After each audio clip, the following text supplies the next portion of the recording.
I want to talk a little about that dynamic that was between them. How was it kind of crafting this game? Same dynamic. The same dynamic you two have? I kind of imagined it. I can kind of see it, you know? It's there. But how was that, you know, kind of building this dynamic between these two characters?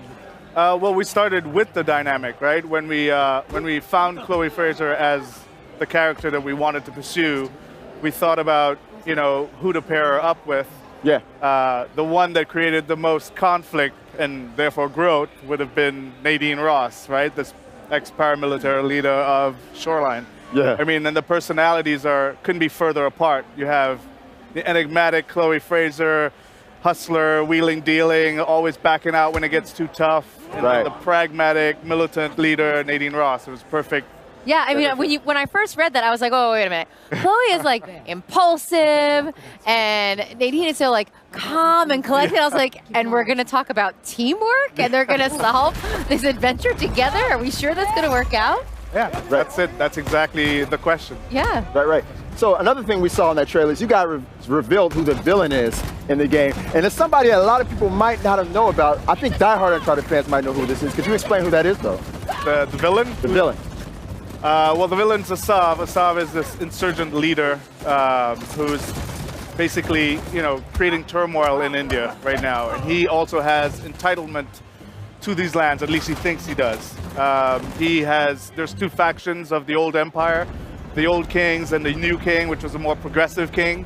And Usman, who plays the character Asav, he's an amazing actor, did a really good job of bringing Asav to life, which is he believes in the old king. He believes in the purification of this establishment and wanting to gain back these lands for himself. Right.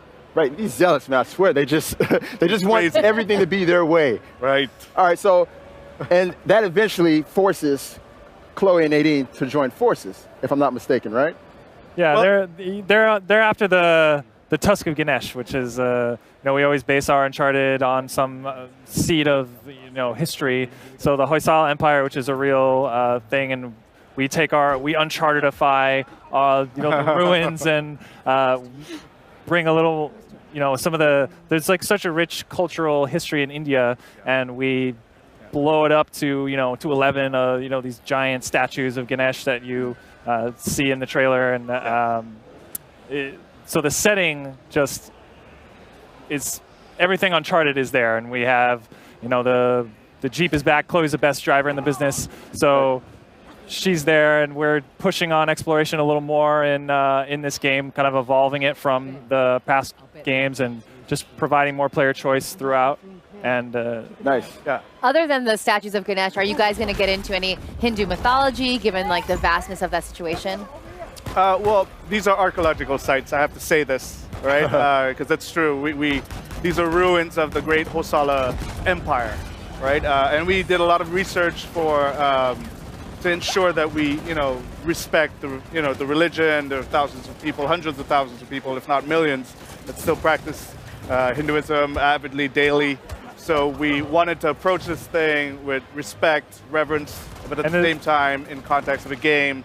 So a lot of these archaeological sites are based on the Hoysala people and their empire. And the story of the Tusk of Ganesh and how he lost his tusk, which they talk about in the trailer, that kind of thread, that is like from a real text in Hinduism. So there's like, we've taken it and made it as the base of our story. Yeah. Right.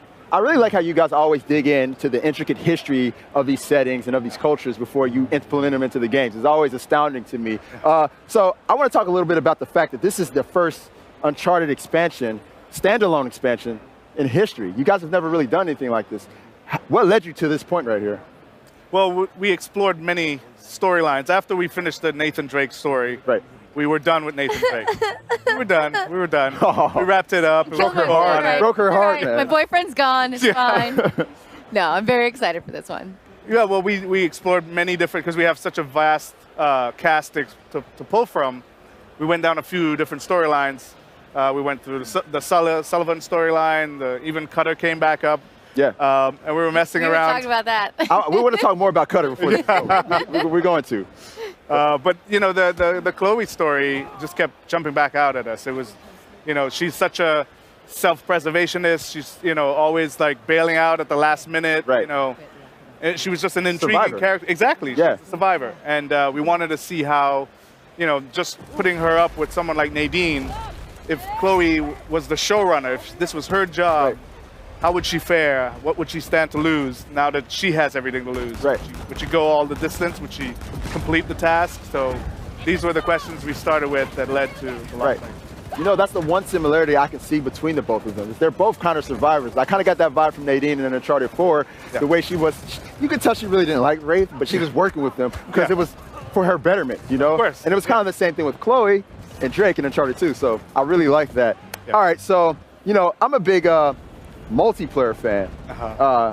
Kurt, you know this. You know this more than anybody. I love the Uncharted multiplayer. Will there be any tie-ins of any sort from the game? So yeah, so Lost Legacy comes with the entire multiplayer suite of Uncharted. We're kind of unifying the multiplayer. So both Uncharted 4 and Lost Legacy have the same multiplayer. So you get everything with all the DLCs released, all the survival mode, the co-op, and then so all the DLC they've done, and then we're gonna have some Lost Legacy content in the future that we'll be talking about soon. That is so great. How was it kind of taking this different path as far as narrative goes? You had this wisecracking, very clever, witty Nathan Drake, and now you have like a completely different personality in the driver's seat. How was it kind of changing gears on that?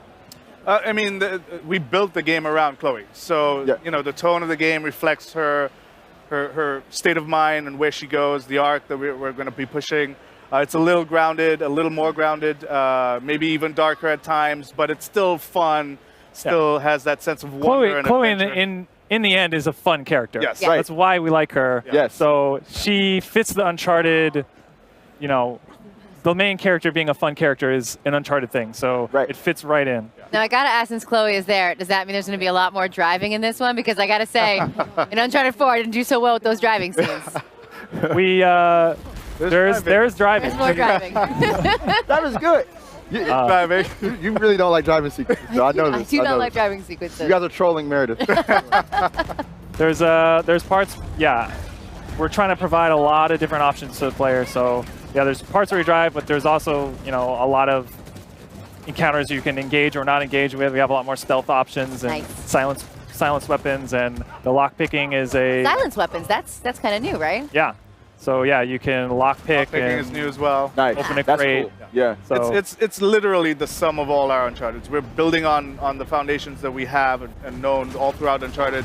We have big set pieces. We climb and traverse like enormous statues and ruins of ancient civilization. So the sense of wonder is there. We also went back to the scale factor that people loved of the old Uncharted as well. Yeah. So. Right. there's a lot of puzzles too. Gotta have puzzles. We You gotta Don't have drive without those. puzzles. You gotta have those. All right, I got one more quick question, because at the end of Uncharted 4, I was asking myself, where's Chloe at? And now she's here. So now my question is, where's Charlie? Where's Cutter? Charlie. Yes, Charlie Cutter. Where's Charlie Cutter? I love Charlie So Cutter. you gonna make maybe a little appearance? I mean, I know they had a little something going in Uncharted 3, so All any the chance? conspiracy theories right over here. I would say that this story is about Nadine and Chloe, Okay, all right. but you never know, right? In another life. Maybe, yes. Well, I'm glad you guys at least mentioned him in Uncharted 4. That felt good. That felt good. Well, anyways, thank you very much, Sean and Kurt, for your time, and Meredith for joining us. Absolutely. And Thank on you. that note, we're going to go